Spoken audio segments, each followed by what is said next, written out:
right, hello everyone, Chris Tisdell here again. In this presentation, I'm going to continue my live streams of a beginner's guide to calculus. And in previous videos, we looked at Newton's method. And Newton's method gives us a way to approximate solutions to difficult equations. And it relies on tangent lines. So this is the problem we're going to look at today. Use Newton's method to approximate the square root of 3, correct to 5 decimal places. So let's just have a quick refresher. So suppose this is some equation or some function, and I want to find out where the function equals 0. So you start with an initial guess, then you form a tangent line where that cuts the x-axis. That's your next thing. You form another tangent line, and you keep on going, and you get closer and closer to your solution. And you can start with an initial guess, x sub naught, and then Newton's scheme or Newton's method involves this iterative scheme involving, to get x1, you plug in x naught into here, and then to get x2, you plug in x1 over here, and you keep going, okay? So this is all about solving or approximating solutions to this problem here. Okay, so how do you do this one? That doesn't look like an equation there, but we can form one. We can form an equation. So we want the square root of 3, so we can make or construct an equation in the following way. So I'm going to let x squared minus 3 be our function, and I'm going to look for the positive roots of this equation here. Okay, so the solutions, the positive solutions to this equation will approximate the square root of 3. Okay, so what do we need? Well, we need an initial guess. We need the derivative. So let's do the derivative first.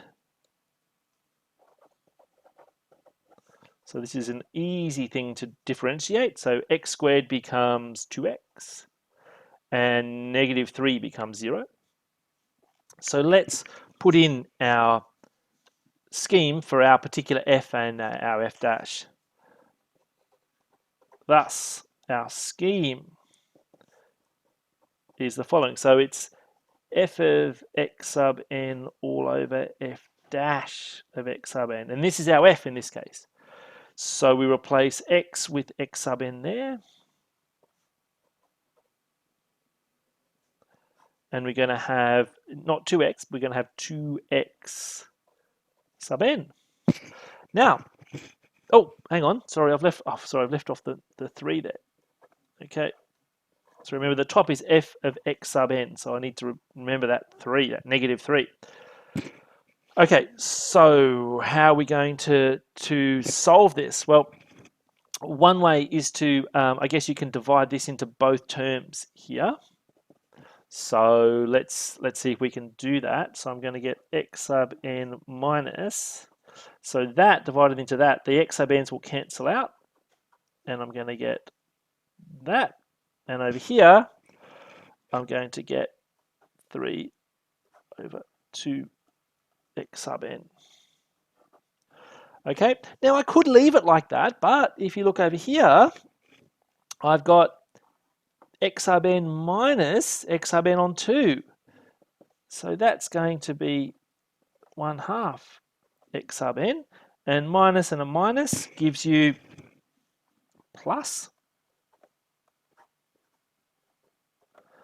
So you could leave it like that. I'm going to make it even simpler. I see there's a common factor of 1/2 there, so I'm going to go like this. Okay, so that's going to be my form. But you can choose a form that you think is suitable. Okay, so x sub n is equal to 1/2 of this mess here. Now, we still need an initial guess, x sub naught, so we can start the process. So I'm going to choose something that is a poor estimate, but it'll get us going. And it's a nice whole number. I'm going to choose 2. Okay, we know that the square root of 7 is about, 1.73 something, right? So I'm actually going to choose 2 to be our first approximation. Okay, so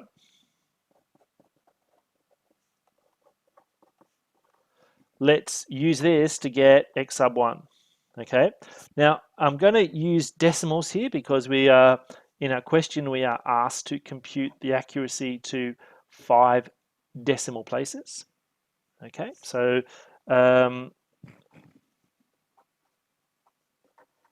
we're going to have the following. Okay, so let's put in x sub 1. So it's going to be a half times 2 plus 3 on 2.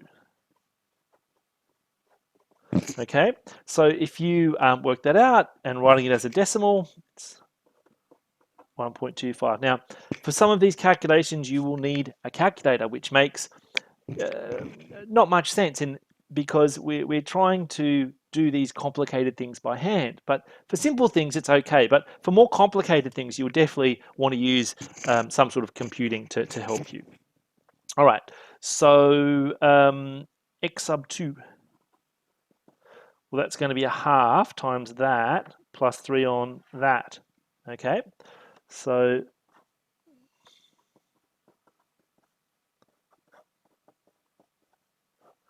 all right, so again, if you compute that, you'll get this estimate. Okay, and remember we're looking to go to 5 decimal places, so we haven't quite got enough sort of places there to stop yet. So let's keep going. So here I'm going to put in x sub 3 there and there.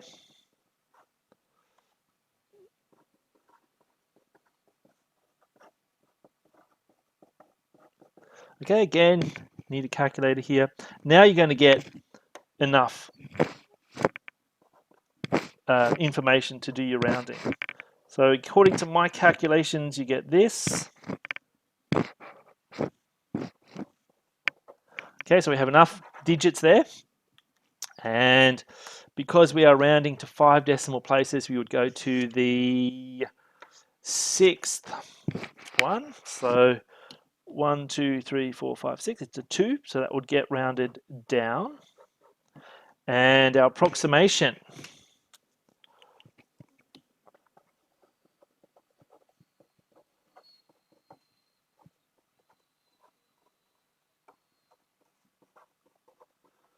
would be the following. So root 3 is approximately equal to 1.73205. Okay, now it's positive as well, so no worries there. If you made a different initial choice, you could end up with a negative value there. Of course, you don't want that, right?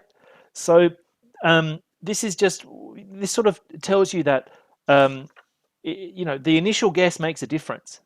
Okay, you just want to choose an appropriate and a simple initial guess to get what you want. Okay, Quasi, let me look at the top chat. Thank you so much for your comment. Let me write something. Thanks, Crazy. Thanks for the support. He said thanks, or they have said thanks for all your great help. Keep it up. It's my pleasure. Thanks for your comments. Okay, so just to